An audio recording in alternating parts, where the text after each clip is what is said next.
চায়ের স্টলে বসলে ইমান বিক্রি করে নেই, ভোট আসলেই বামপন্থীরা 10টা টাকা দিলে আমরা ভোট বিক্রি করে দেই।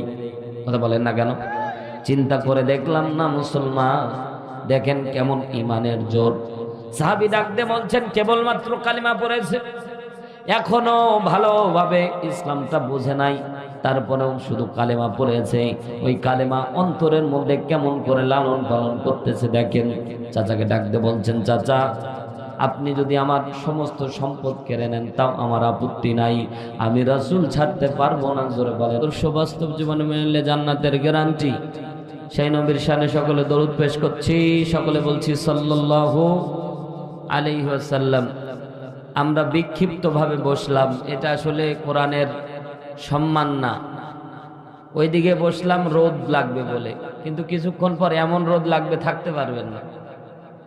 আসেন সামনের দিকে চলে আসেন, রোদের দিকে বসেন, কিন্তু পিছনে যারা আছি আমি অনুরোধ করে বলবো সামনের দিকে চলে আসেন ইনশাল্লাহ, কোরআনের সম্মানার্থে। ও ভাই এখন মনে করেন একটু রোদের জন্য, কিন্তু যেভাবে লাইন ভাবে বসেছেন আসলে দেখতে খারাপ লাগতেছে। একটু সামনের দিকে আসেন, আল্লাহ তাআলা বরকত দান করবে, আল্লাহ সম্মান বাড়ায়া দিবে। সম্মানিত উপস্থিতি, আমি আপনাদের খেদমতে ভূমিকা মোটেও সময় নেব না। আপনাদের খেদমতে কোরআন আল কারিমের, কোরআনের মধ্যে সবচেয়ে ছোট সূরা, সূরার নাম সূরা আল কাউসার। সূরার নাম কি? সূরাতুল কাউসার। এই সূরা থেকে আয়াতে কারিমা তেলাওয়াত করেছি ইনশাআল্লাহ।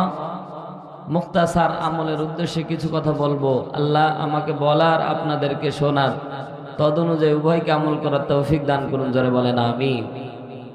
যারাই কোরআনের কাছে মাথা নত করেছে, যারাই কোরআনের কাছে সিলিন্ডার হয়েছে, যদিও একটু নির্যাতন সহ্য করেছে, কিন্তু সম্মান বাড়িয়ে দিয়েছেন কে? জোরে জোরে বলেন, সম্মান বাড়িয়ে দিয়েছেন কে? আরো জোরে বলেন, সম্মান বাড়িয়ে দিয়েছেন কে? আগেকার দিনে আমরা খেয়াল করতাম তাফসির মাহফিলে, বর্তমান সময়ে খেয়াল করে দেখলাম ডক্টর মিজানুর রহমান আজহারি যখন আসে লক্ষ লক্ষ মানুষ জমায়েত হয়ে যাচ্ছে। এটা কিসের খাতিরে বলেন তো? জোরে বলেন কিসের? তিনার ব্যক্তিগত কোনো সম্মান? যখন তিনাকে বাংলাদেশ থেকে বিতাড়িত করে, যখন বাংলাদেশের মধ্যে তখন থাকতে দেওয়া হয় নাই, তাকে বিদেশে পাড়ি জমিয়ে হিজরত করে চলে যাওয়া লেগেছে। হিজরত করে গিয়েছে, আল্লাহ তাআলা এমন সম্মানের সহিত তাকে বাংলার জমিনে নিয়ে এসেছে।